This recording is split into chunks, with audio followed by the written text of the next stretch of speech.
Hey guys, how's it going? MasterBucks here. Welcome to another Bradford City Road to Glory episode for you. I think we're up to episode 13, 14. I don't even know anymore. I'm losing track. But anyway, that's probably a good thing because it means we're getting close to the end of the season now. We do actually have a bit of good news for you. We do have a game now against Gillingham or Gillingham or whatever it is. I'm not too sure. I think I've heard it said both ways, but either way, yes, it's another Football League 1 game. They are only Football League 1 matches, only league games from now on, no cup games, because we did get knocked out of the FA Cup in the previous game that we played, which was against Liverpool. We got our butts whooped. It's pretty blatant, and we lost 2-0.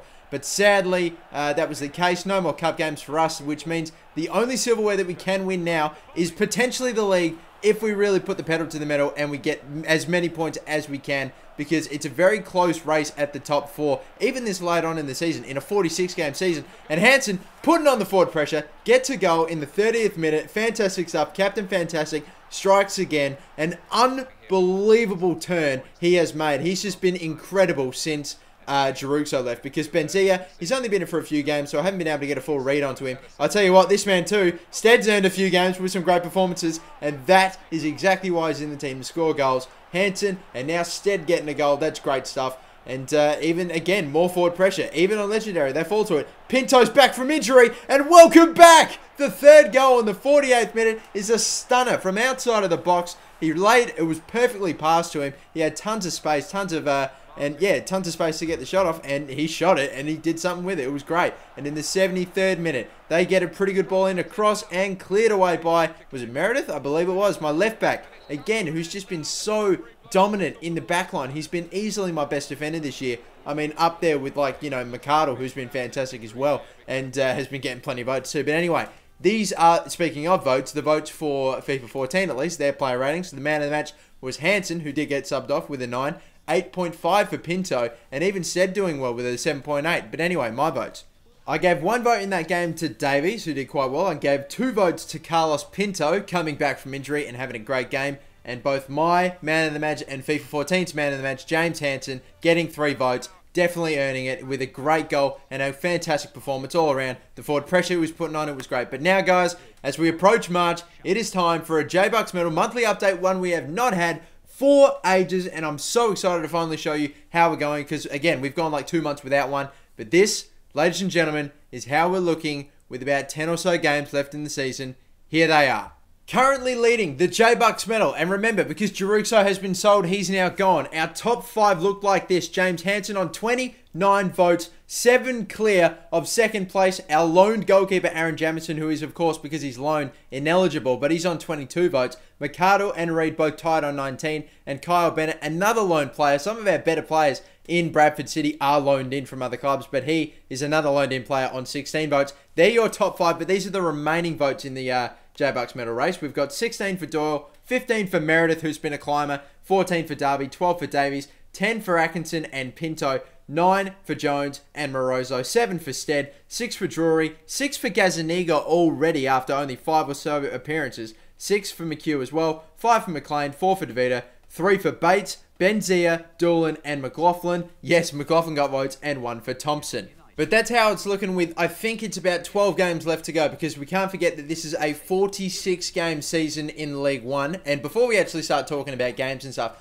I want to talk more about this because I didn't touch a lot on it. I actually purchased, with the remaining cash that I had for the season, a an Irish scout. I was going to try to get an English scout, but I was waiting too long. I said, look, I'm going to buy a scout. I'm taking way too long to do this. I was waiting for a very, very good English scout to come through.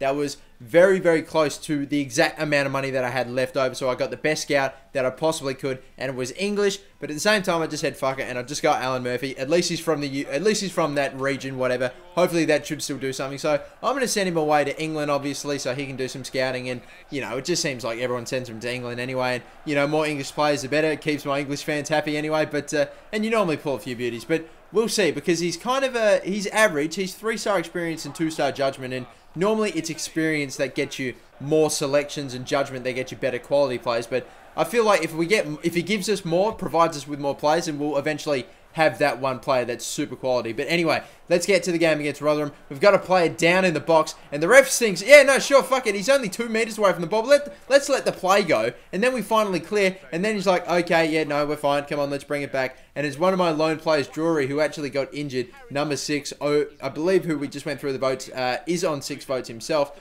So yeah, he's hopefully not going to miss too much, because to be honest, I've got only 3 fullbacks. I've got Darby, I've got Meredith, and then I've got Drury. It's definitely something that, maybe to be honest, I probably should have focused a little bit more on this transfer window, because, or should I say the prior January transfer window that we just missed out on, or that we just finished up in. And look at that, the shot that hit the post, just rebounded right up to a striker, and to be honest, it came at him at a very awkward height, and he dealt with it well. So props for that, because I don't know if you guys actually play soccer and you put in that like position, but that's actually a difficult shot. I know we're talking about the AI here, but anyway, we make a tackle, ball still goes right to the same guy.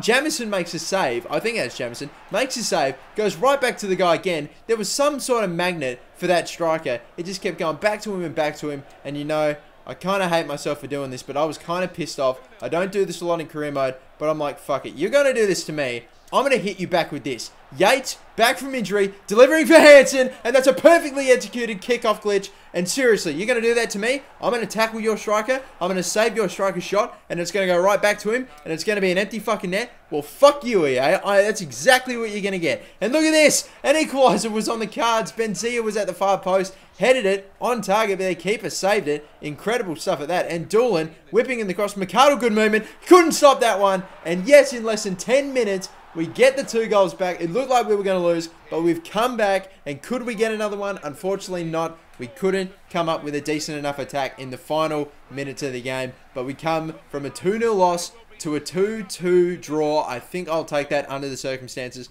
I wish we could have won though. But either way, votes in that game. The man of the match again was Hansen. He's running away with it right now. But what were the votes for that game? I'm going to give 1 for Bates in that game. I'm going to give 2 votes to Hansen. So not the man of the match. FIFA 14's man of the match, but not mine. My man of the match, again, was going to Meredith, the left back. Again, he's just been so solid in defense. It's insane. Sometimes you don't see a lot of him in the highlights packages, but I just can't stress enough how amazing this left back has been for me. I mean, he's actually, you know, he's coming across, helping out the centre backs. He's just so solid. He's pushing forward, scored a few goals this season. He's just an insane left back. And, you know, it's going to be kind of funny because next season I'm more than likely going to replace him because, you know, he is a bit old and he's not that great in overall. So I'd want to replace him with a young, up-and-coming left back. And, you know, at the same time, he's been so awesome that it's actually going to be painful for me to do that. But either way, we've got an away game now against Notts County. A cross went into Benzia. He couldn't deal with it, sadly. And again, a shot by Reed that just was a P-roller and was not looking like going in the net. But a good slide tackle from my centre-back. He came out to make it, but that left a gap. And the tackle ended up going right back to a Notts County player in Mullins. And he scored the goal going through the gap that was left by my centre-back that pushed forward to make a good slide tackle that just went right to a fucking opposition player. And to be honest, that's just hard, like, pressure football that I tried later on and I just got fucked with. So, I mean, there's not much you can do about that. I did the right thing. I got the goal back anyway, which is great. And wouldn't you know it, it's freaking Hansen that does it. Sensational work. Benzia wins a header. Doolan with the forward pressure. Back to Benzia. Hansen, we got the ball. Pass. Nice soft one to Pinto. Pinto to Doolan over the top. It's intercepted. Benzia's at the back. Kept running. Didn't run hard enough though. Couldn't get there. That would have been a great ball movement goal, but not gonna...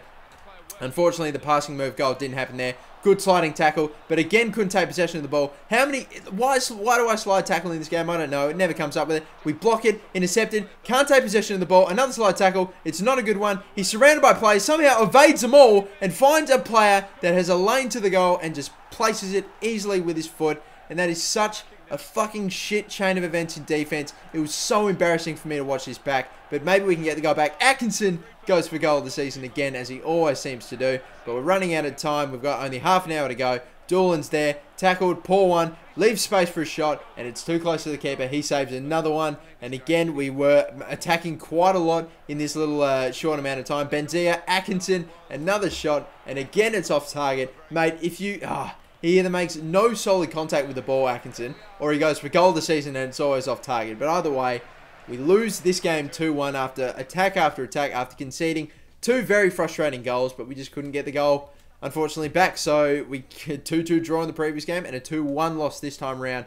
And these are some difficult results to swallow, especially getting later on in the season. But either way, we've got one vote going to Doolan in that game, 2 votes again going to Meredith, and 3 votes are going to Carlos Pinto. And only 2 days later, we ended up playing a game against Coventry. My players were getting absolutely stuffed. Even my goalkeeper, Gazaniga, was actually in the light green for stamina. So I actually had to replace him with Jamison for that game, as well as a few other players, because it was just getting so tired. It's again, even when we've got no cup games, just league games, it's just a freaking ridiculous fixture. And I understand it's a long season, like 46 games, yeah, sure.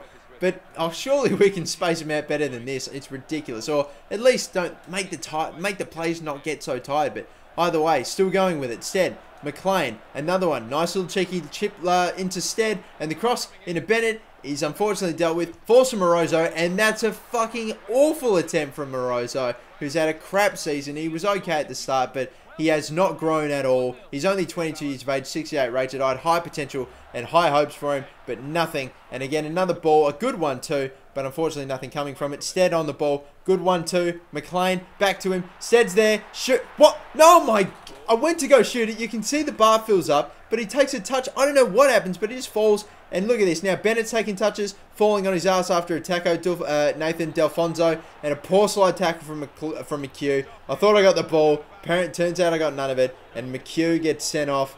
Oh, wow. This game, seriously, it's ridiculous. We're down to 10 men with 27 minutes. Surely it couldn't get any worse. Webster's there. He's got the ball. Another pass. Another one. I'm trying to deal with it. Passes out. Goes out wide. Nathan Delfonso across. Can't deal with it. It's a great cross. And another fucking goal conceded after less than 30 minutes. And we're a player down. We're just having one of those stretches that you have in in career mode from time to time. But we go, Jones shoots, saves, back to Jones, tries a shot. McLean's at the back, heads it in. Oh, wait, he's offside. Of course he fucking is. My God. Oh, I've had a run recently. Players being offside, doing my fucking head in. It's happening way too often. But a great little 1-2 there. Stead's there, send away McLean. The through ball's an okay one, but McLean just didn't fucking run. He didn't go for it. But a good body there, gets the ball back. Tackled, he gets slung to the ground. Nothing apparently that the referee saw in that. I didn't see it either. He just fucking fell to the ground for some reason. And in the 90th minute, they clear, whack it away. Hansen's been subbed in. McLean's there for Stead. Hansen makes something for Hansen. He's on the ball. Shoots. It'd have to be. It's a tough angle. Jones with a shot. It's not good enough. It's off. It's wide. It's not very strong. Not well contact. And not good contact, sorry. And we've now, from our previous 3 games, we could have picked up a maximum of 9 points. We've only picked up 1. 8 points dropped in the last 3 games is going to kill us in the end of this season. But unfortunately, they're the results that we have. And there's not much we can do about it now. So, yeah, it's a horrible result. But either way, we need to give out votes. As you can see, none of my players did well there. But either way, the votes for that game, I ended up giving 1 to Jones, 2 going to Davies, and 3 going to Mark Yates in that game. He was actually my best player. And I think that was the first time that he got votes in a very long time since coming back from his injury. He hasn't been as good. But either way, guys, it's that's how it is. A win, a draw, and 2 losses in this episode. And what can I say? Legendary. It's fucking hard sometimes. But anyway, hopefully we can bounce back. We get a game against Swindon in 3 days' time. My players will still be stuffed, but either way, I'll give it my best crack in. We'll see how we can go. Can we still qualify for automatic promotion? Only time will tell. Thanks, guys, and peace out. Bye-bye.